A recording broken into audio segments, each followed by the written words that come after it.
बताओ कबूतर, कितने पैसे चाहिए? मुझे एक छोटा सा बिजनेस शुरू करना है, जिसके लिए मुझे 1,000 रुपए चाहिए। फिर गौरी कवि तिजोरी में से 1,000 रुपए निकाल कर कबूतर को देती है। कबूतर पैसे लेकर चला जाता है। गौरी, कबूतर से पैसे वापस छीनने हैं या नहीं? नहीं कालू जी, कबूतर इन पैसों से दुकान खोलेगा और उस दुकान से बहुत मुनाफा होगा उसे। फिर हम उस कबूतर को लूटेंगे।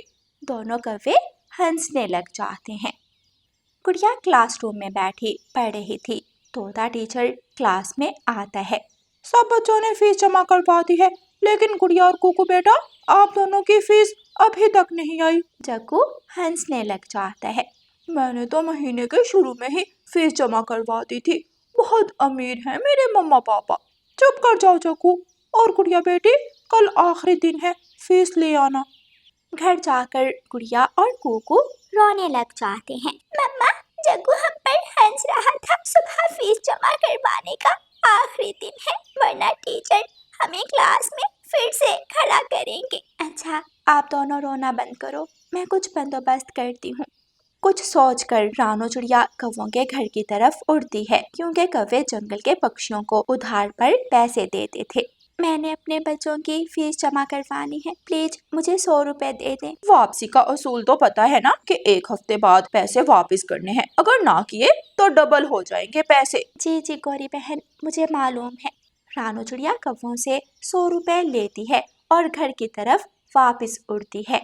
लेकिन अभी वो घने पेड़ों के पास पहुंची ही थी कि वहां चेहरे पर नकाब किए 2 डाकू आ जाते हैं।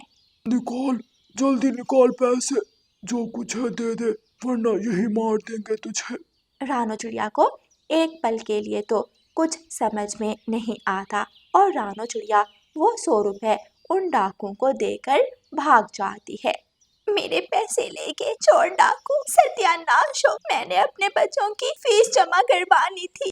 रानो चिड़िया फिर से वापस कौवों के पास जाती है। रास्ते में डाकुओं ने मुझे लूट लिया, वो मेरे पैसे लेके। ये सब हमें नहीं पता, हम तो 1 हफ्ते बाद अपने पैसे वापस लेंगे।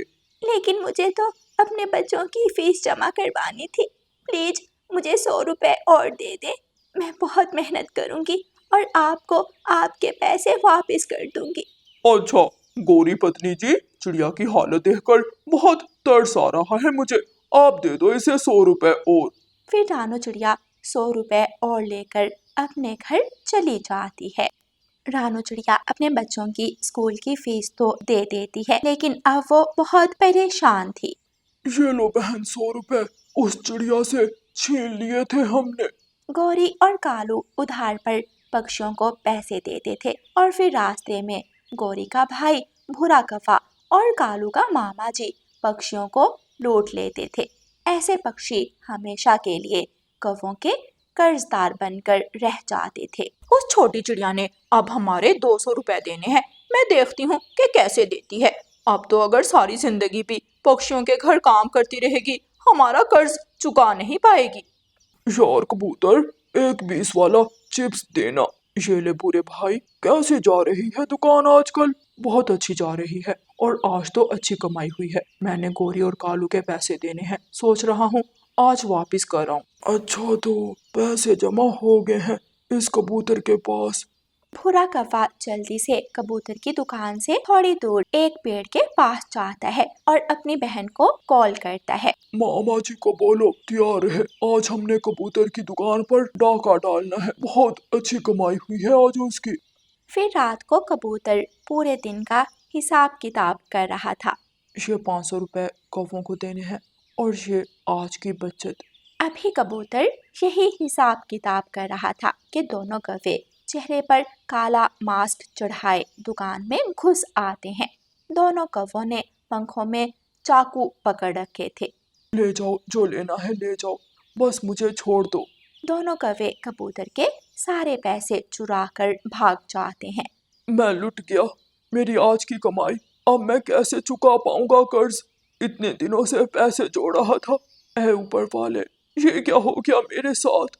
बेचारा कबूतर जोरों से रोने लग जाता है। अगली सुबह रानू चिड़िया अपनी माँ के पास जाती है। माँ, 200 रुपए कर्ज है कौवों का मुझ पर। अगर कल कर्ज अदा ना किया तो डबल हो जाएगा। रानो बेटी, मैं इस जंगल के सेठ के यहाँ रसोई संभालती हूँ। बहुत अच्छा सेठ है, जंगल के पक्षियों की बहुत मदद करता है। मैं उनसे पैसे लेकर आती हूँ, फिर मैं अपनी भगाड़ में से कटवा दूंगी। फिर रानू चिड़िया की माँ अपने जंगल के सेठ के पास जाती है और उससे 200 रुपए ले आती है और अपनी बेटी को देती है। मुश्किल समय में एक माँ ही होती है जिसकी तरफ हम बिना सोचे समझे भागते हैं, क्योंकि माँ तो हर समस्या का सुझाव खोज ही लेती है। बेटी, हिम्मत मत हारना, ऊपर वाला सब ठीक कर देगा। फिर रानू चिड़िया शाम के समय कौवों के घर जाती है और उनके पैसे लुटा देती है। कालू जी, इस चिड़िया के पास इतने पैसे कहाँ से आए? हम पीछा करते हैं रानो चिड़िया का और पता करते हैं। दोनों कौवे फिर से अपना काला मास्क लगाते हैं और रानू चिड़िया के पीछे लग जाते हैं। रानू चिड़िया तेजी से भागती है और एक गुफा में छुप जाती है। गुफा में घुसते हुए दोनों कौवे भी रानू चिड़िया को देख लेते हैं और गुफा में आ जाते हैं। देखो चोर भैया, मेरे पास कुछ नहीं है। पागल समझती है हमें? जो कुछ है जल्दी से दे दो। उसी गुफा में रानू चिड़िया के पीछे तरबूज की बड़ी बड़ी बेलें थीं। वो बेल जाग जाती है और दोनों चोरों को अपनी बेल में पकड़ लेती हैं। रानो चिड़िया, ये दोनों तुम्हारे ही जंगल के कौवे हैं, भूरा और कालू कौवे का मामा जी। तुम दोनों ने जंगल के पक्षियों की जिंदगी को अज़ाब बना कर रखा है। मैं तुम दोनों को नहीं छोड़ूंगी। बेल और ज्यादा मजबूती से कौवों को पकड़ लेती है। दोनों कौवे रोने लगते हैं। प्यारी बेल, छोड़ दो इन कौवों को। मेरे ख्याल से इनको सबक मिल गया है। इनको तो मिल गया, लेकिन गोरी और कालू को भी मिलना चाहिए। बेल जादू करती है और कौवे अपने घर में ही छत से उल्टा लटक जाते हैं और बेल के जादू से कौवों को जोरों के डंडे पड़ते हैं। उस दिन के बाद से जंगल में शांति फैल जाती है और किसी पक्षी के यहाँ चोरी नहीं होती। सब हंसी खुशी अपना जीवन गुजारते हैं। प्यारे दोस्तों, इस कहानी को लाइक, अपने दोस्तों के साथ शेयर और चैनल को सब्सक्राइब करना बिल्कुल मत भूलना। आपका धन्यवाद। जग्गू दोस्त, आज तोते के बाग में आम खाने चलते हैं। हाँ हाँ चलो, मैं तो खुद इसीलिए आया हूँ। फिर दोनों उल्लू और जग्गू तोते के बाग में पहुंच जाते हैं और मीठे मीठे आम खाने लगते हैं। तोता दोनों को देख लेता है। ये जग्गू बैग पहने उल्लू, क्या मतलब कि ये स्कूल नहीं गया? अभी जाकर इसकी माँ को बता कर आता हूँ। मिट्ठू तोता गोरी के पास जाता है और उसे बताता है। क्या सच में?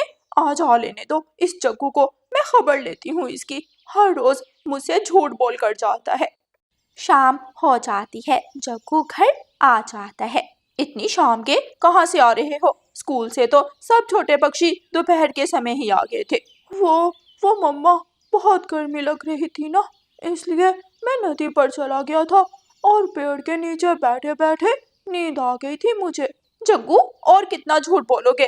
तोते अंकल ने खुद देखा है तुम्हें। तुम उस उल्लू के साथ मिलकर तोते के बाग में आम खा रहे थे। बेटा, अगर पढ़ लिख जाओगे तो इसमें तुम्हारा फायदा है। भविष्य संवर जाएगा तुम्हारा। उल्लू से दोस्ती छोड़ो। छोटे पक्षी की बड़े पक्षी से भला कैसी दोस्ती? अच्छा मम्मा, ठीक है, मैं नहीं चाहता आइंदा उल्लू के साथ कहीं। मुझे बहुत भूख लगी है, अब जल्दी से मुझे भोजन दे दें। ऐसे ही कुछ दिन गुजर जाते हैं, लेकिन जग्गू उल्लू के साथ दोस्ती नहीं छोड़ता। कभी कोई पक्षी तो कभी कोई पक्षी रोज आकर गोरी को उल्लू और जग्गू का बताते थे। मैं जाकर रानू चिड़िया से बात करती हूँ। कालू जी तो दूसरे जंगल के हैं। रानू से कहूंगी कि मानो को कहे कि उल्लू से बात करे। ऐसा सोचकर गोरी कभी रानू चिड़िया के घर की तरफ जाती है। गोरी रानू चिड़िया के दरवाजे पर दस्तक देती है। मानो चिड़ा दरवाजा खोलता है। आए आए बहन जी, अंदर आ जाएं। गोरी कभी घर के अंदर चली जाती है और रानू चिड़िया को सारी बात बताती है। मानो जी, आप उस आवारा उल्लू से बात करना, भला बड़े पक्षी की छोटे पक्षी से कैसी दोस्ती, उसे कहना कि दूर रहा करे हमारे जग्गू से, वरना जैसा आवारा वो है वैसा ही जग्गू को बना देगा। मैं सुबह काम पर जाते समय सुबह हो जाती है। मानो चिड़ा अपनी बैलगाड़ी पर बैठा बाजार की तरफ जा रहा था। रास्ते में पेड़ के नीचे बैठा उल्लू मानो चिड़े को दिखाई देता है। मानो चिड़ा उल्लू के पास जाता है। बड़े बड़े पक्षी आए हैं आज तो, बताओ मटन पुलाव खाओगे या फिर ताजा ताजा मुर्गा? तुम जैसे आवारा उल्लू के साथ मुझे कुछ नहीं खाना। मैं बस इतना कहने आया हूँ कि हमारे जग्गू से दूर हो। हमारा जग्गू कब से हो गया? वो कभी तुम चिड़े। उल्लू हंसने लग जाता है। मानो को उल्लू की इस बात पर बहुत गुस्सा आता है। मानो चिड़ा उल्लू को मारने लगता है और उल्लू की खूब पिटाई करके वहां से चला जाता है। तुझे छोड़ूंगा नहीं, मैं जान से मार दूंगा तुझे, ये तूने अच्छा नहीं किया। अगली सुबह उल्लू जग्गू को साथ लेकर लाल पहाड़ों की तरफ चला जाता है और सबसे ऊंची पहाड़ी पर जाकर बैठ जाता है। उल्लू दोस्त, यहाँ तो कोई भी मीठा फल नहीं है, किसी पक्षी का बाग भी नहीं है, हम यहाँ क्या करने आए हैं? आज हम इन बड़े पत्थरों को उठा उठा कर इस पहाड़ी से नीचे फेंकेंगे, बड़ी मजे की आवाज आती है। लेकिन मुझे भूख लगी है, पहले तुम ये काम करवाओ मेरे साथ। उल्लू दोस्त, ये तुम्हारी आंख पर चोट का निशान कैसा है? उल्लू को दूर से बैलगाड़ी पर आता मानो चिड़ा दिखाई देता है। ये सारी बातें छोड़, मेरे 3 गिनते ही इस पत्थर को नीचे फेंकना, ठीक है? ठीक है दोस्त। 1 2 3। 3 कहते ही दोनों मिलकर पत्थर को नीचे फेंक देते हैं। पत्थर सीधा जाकर मानो चिड़े के ऊपर गिरता है और एक चींक की आवाज के साथ मानो चिड़ा वहीं दम तोड़ देता है। ये कैसी आवाज थी दोस्त? जरूर नीचे कोई था। जग्गू जल्दी से उठता है और नीचे जाता है। नीचे मानो चिड़े पर गिरा पत्थर देखकर जग्गू की तो रूह कांप जाती है। मानो अंकल, ये क्या कर दिया मैंने? जग्गू जोर जोर से रोने लगता है। उल्लू, तुमने ऐसा क्यों किया? जल्दी मानो अंकल को हॉस्पिटल लेकर चलो। अब तक तो मर गया होगा, और जग्गू किसी को बताना मत, वरना मैं तुम्हें भी नहीं छोड़ूंगा। उल्लू हंसने लगता है और वहां से चला जाता है। मुझे माफ कर दे अंकल, मुझे नहीं पता था कि नीचे से आप गुजर रहे हैं, प्लीज मुझे माफ कर दे। जग्गू रोता हुआ घर आ जाता है और रोते रोते घोंसले में सो जाता है। गोरी कभी नदी से पानी लेकर घर आती है। लगता है आज फिर स्कूल नहीं गया। अच्छा कोई बात नहीं, मैं अपने बेटे की पसंद के खाने बनाती हूँ और फिर शाम को प्यार से समझाऊंगी। शाम हो जाती है लेकिन जग्गू अभी तक जागा नहीं था। जग्गू बेटा, उठ जाओ, भोजन कर लो, तुम्हारी पसंद के सारे खाने बनाए हैं मैंने। गोरी जग्गू को उठाने लगती है। हाय मैं मर गई, इतना तेज बुखार हो गया तुम्हें तो। गुड़िया बेटी, आपके पापा इस समय तक तो घर आ जाते हैं, मैं देख कर आती हूँ।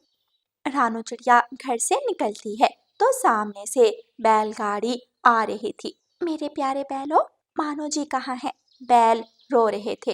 फिर रानू चिड़िया को बैलगाड़ी पर खून के निशान नजर आते हैं। रानू चिड़िया जल्दी से बैलगाड़ी पर बैठ जाती है और बैल उसे मानो के पास ले जाते हैं।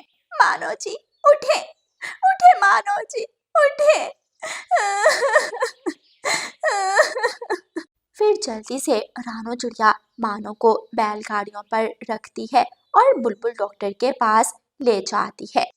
रानू, मानो के ऊपर कोई बहुत भारी चीज गिरी थी। मानो तो बहुत समय पहले ही मर चुका है। आप तो सुबह मुझे कह रहे थे आज आप जल्दी घर वापस आ जाएंगे, ये सब क्या हो गया मानो जी? रानू चिड़िया फूट फूट कर रोने लग जाती है।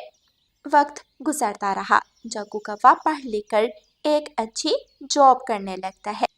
गोरी कभी और रानू चिड़िया अब बूढ़ी हो गई थी। मम्मा, आज पापा का जन्मदिन है, आज मैं पापा की फेवरेट डिश बनाऊंगी।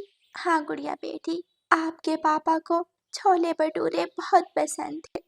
जग्गू कौवा घर आता है तो गौरी कवि उसे बताती है, आज बेचारे उल्लू पर उसी पहाड़ी के पास से गुजरते हुए पत्थर गिर गया, जिस पहाड़ी पर से मानो चिड़े पर पत्थर गिरा था। मम्मा, उस उल्लू को उसके कर्मों का फल मिल गया है। मम्मा, जल्दी मेरे साथ रानू आंटी के घर चले, मुझे उन्हें सच बताना है और उनसे माफी भी मांगनी है। गौरी को कुछ समझ में नहीं आता, लेकिन वो जग्गू के साथ रानू चिड़िया के घर पहुंच जाती है। कैसी हैं आप रानू आंटी? फिर जग्गू सारी बात रानू चिड़िया को बता देता है। अब आपका फैसला है रानू आंटी, आप जो सजा देंगी मुझे मंजूर होगी। जग्गू बेटा, मेरे भाग्य में जो था हो गया, और तुम तब छोटे थे, तुम्हारी गलती नहीं है। बड़े पक्षियों के पंखों में होता है कि वो छोटे पक्षियों को क्या सिखाते हैं। आज गुड़िया ने मानो की पसंदीदा डिश बनाई है, चले मिलकर खाते हैं। फिर वो सब मिलकर छोले भटूरे खाते हैं और काफी देर तक बातें करते रहते हैं। प्यारे दोस्तों, इस कहानी को लाइक, अपने दोस्तों के साथ शेयर और चैनल को सब्सक्राइब करना बिल्कुल मत भूलना। आपका धन्यवाद। कालू कौवा तोते की दुकान से चाय का सामान लेकर घर जा रहा था। रास्ते में कालू कौवे को रानू चिड़िया नजर आती है, तो कालू कौवा रानू चिड़िया के पास जाता है। कैसी हैं आप रानू बहन? मैं तो अच्छी हूँ कालू भैया, लेकिन आप ये इतनी सारी चाय की पत्ती और शक्कर लेकर कहाँ जा रहे हैं? बस रानू बहन, क्या बताऊं, ये चाय की पत्ती शक्कर तो छोड़े, पूरा महीना मेरा जो दूध पर खर्च होता है आप सोच नहीं सकती। मैं तो तंग आ गया हूँ इस सब से। लेकिन कालू भैया, ये सारा चाय का सामान हर महीने इतना सारा आप करते क्या हैं? मैंने क्या करना है रानू बहन, गोरी की चाय की तलब ही खत्म नहीं होती। हर समय उसने चोंच के साथ चाय का कप लगाया होता है, समझ नहीं आती उसकी इस लत का क्या करूं। क्या? लेकिन कौवे भैया, इतनी चाय पीना भी सेहत के लिए अच्छा नहीं है। आप चिंता नहीं करें, मैं आ जाऊंगी आपके घर और गौरी बहन को समझाऊंगी। आप शाम के समय आना रानू बहन, तब मैं घर नहीं होता, वरना मेरे सामने तो गोरी आपकी बात को बिल्कुल नहीं समझेगी। ठीक है कालू भैया, मैं शाम को आऊंगी। कालू कौवा चाय का सामान उठाता है और उड़ जाता है। ये गौरी बहन भी ना बेचारे कौवे भैया को परेशान कर रखा है।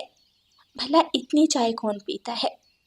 कालू कौवा सारा सामान लेकर घर चला जाता है। जल्दी चलाओ पंखा गोरी, मर गया आज तो। कहाँ से चलाऊं पंखा? क्या खुद के अंदर स्विच लगा लूं पंखे का?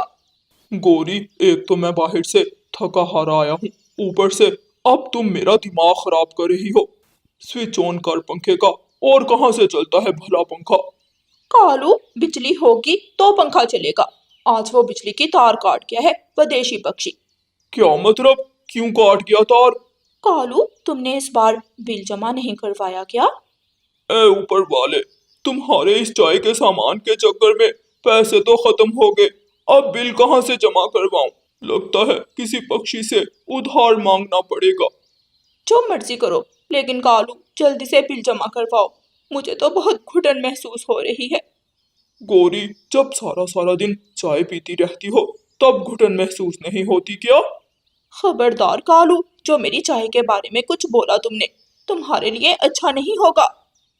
अच्छा गोरी, मैं जाता हूँ और किसी पक्षी से पैसों का पूछता हूँ, बिल तो जमा करवाना ही पड़ेगा। ऐसे कहकर कालू कौवा घर से निकल जाता है। शाम हो जाती है। रानू चिड़िया गौरी कवि के घर आती है। कैसी हैं आप गौरी बहन? गौरी के पास 2 कप चाय के पड़े हुए थे। बस रानू चिड़िया चाय पी रही थी। रानू को लगा गौरी उससे पूछेगी चाय का, लेकिन गौरी नहीं पूछती। ये 2 कप किसके लिए हैं गौरी बहन? क्या मतलब किसके लिए हैं? किसके लिए होने हैं? ये दोनों कप मेरे लिए ही हैं। वो क्या है ना रानो, मुझे चाय बहुत पसंद है, इसलिए मैं एक साथ 2 कप बना लेती हूँ।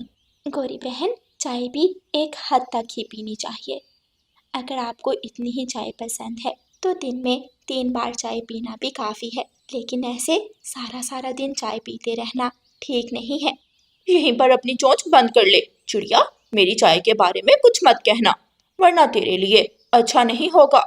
लेकिन गौरी बहन, गौरी तो रानू की कोई बात सुनने को तैयार नहीं थी। रानू चिड़िया तो निराश होकर गौरी के घर से आ जाती है। अगली सुबह कालू कौवा काम पर गया हुआ था। सब मेरी चाय के पीछे ही पड़ गए हैं। चाय से याद आया, लूसी के पंखों की चाय बड़ी स्वादिष्ट और खुश जायका होती है। लूसी के घर जाती हूँ और चाय पी कर आती हूँ। गौरी कवि ऐसा सोचकर घर से निकल जाती है। गौरी कवि एक पेड़ की शाख पर बैठ जाती है। उसे एक तरफ से बहुत स्वादिष्ट और तेज चाय की खुशबू आ रही थी। वाह वाह, कितनी अच्छी खुशबू है, ये 100% चाय की खुशबू है। चाय की खुशबू तो मैं 100 मील दूर से भी पहचान सकती हूँ। गौरी कवि चाय की खुशबू का पीछा करते हुए इंसानों की बस्ती में पहुंच जाती है। किसान की पत्नी चाय बना रही थी। गौरी कवि किसान की पत्नी के पास जाती है। माँ जी, मैं तुम्हारी चाय की खुशबू का पीछा करते हुए जंगल से आई हूँ। मुझे चाय बहुत पसंद है, मुझे दो ना थोड़ी सी चाय। अच्छा कवि रुको, मैं पहले अपने पति किसान को चाय दे आऊँ, फिर आकर तुम्हें भी देती हूँ। किसान की पत्नी चाय के कप उठाती है और घर के आंगन में चारपाई पर बैठे किसान को देने चली जाती है। किसान की पत्नी वहीं बैठकर किसान से बातें करने लग जाती है। ये माँ जी तो पता नहीं कब वापस आएंगी, मैं चाय पीकर चली जाती हूँ। गौरी कवि किसान की पत्नी के चाय के कप में अपनी चोंच डाल लेती है और मजे से चाय पीती है और उड़ जाती है। अब गौरी हर रोज सुबह के वक्त किसान की पत्नी के घर पहुंच जाती और चाय पी आती। शुक्र है गौरी, आजकल तुम चाय कम पी रही हो। अच्छा है, इसी तरह अपनी ये आदत खत्म करो। बेवकूफ काले कफे, मैं तुझे तो छोड़ सकती हूँ, लेकिन चाय को नहीं। गौरी कवि मन ही मन ऐसा कहती है। कालू कौवा काम पर जाने के लिए निकल जाता है और गौरी कवि फिर से किसान के घर जाने के लिए निकल जाती है। किसान की पत्नी दूर से ही काली कवि को देख लेती है। इस काली कवि ने तो रोज का ड्रामा बना लिया है। भला इतनी शक्कर और दूध फ्री में आता है, रोज आ जाती है। किसान की पत्नी गौरी कवि को सबक सिखाने के लिए गौरी के चाय के कप में पेट दर्द की दवा मिला देती है। माँ जी लाओ, मुझे मेरी चाय दो। लो लो कवि, ये लो पियो, मैंने तुम्हारा कप पहले से ही तैयार कर दिया था। गौरी कवि मजे से चाय पी लेती है और गौरी कवि चाय पीकर वापस जंगल की तरफ आ जाती है। गौरी कवि घर पहुंचकर घोंसले में लेट जाती है। तभी गौरी कवि के पेट में तेज दर्द शुरू हो जाती है। गौरी कवि जल्दी से उठकर बैठ जाती है। हाय हाय, मेरा पेट, मर गई, हाय। गौरी कवि जल्दी से शौचालय की तरफ भागती है। हाय, मर गई, मैं आज के बाद कभी नहीं पीऊंगी चाय, हाय हाय। शाम को कालू कौवा घर आता है। गौरी, पता नहीं आज क्यों मेरा चाय पीने को बहुत मन कर रहा है। कालू, मेरे सामने आज के बाद चाय का नाम भी मत लेना। ऐसे गौरी कवि की चाय की लत खत्म हो जाती है। प्यारे दोस्तों, इस कहानी को लाइक, अपने दोस्तों के साथ शेयर और चैनल को सब्सक्राइब करना बिल्कुल मत भूलना। आपका धन्यवाद।